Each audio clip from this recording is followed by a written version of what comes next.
लिप्सा आज second time visit ना। हाँ आज कौन कल आज फेशियल कलु केमती लगिला आउ कौन कल थ्रेडिंग कल थ्रेडिंग भल लगिला से दिन हेयर रो काम सरिला आज स्किन ऊपर केमती लगिला मस्त भल लगिला तो थैंक यू। आउ लक्ष्मी ब्यूटी केयर को आसीबो ना आसीबोनी आसीबो निश्चित बारंबार आसीबोटी प्रॉमिस नुआ वर्ष रे okay thank you bye bye. First आसथिले ना स्मूथनिंग करके जाइथिले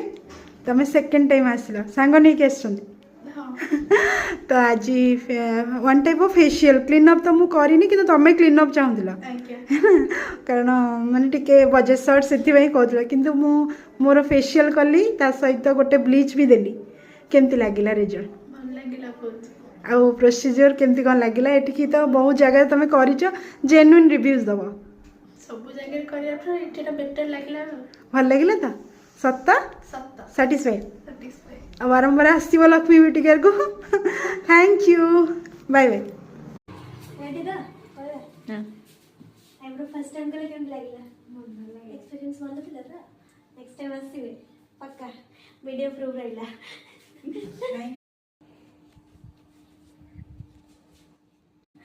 फर्स्ट टाइम आईब्रो कले केम लागिला भल लागिला सब कुछ बेटर था नेक्स्ट टाइम आसीबे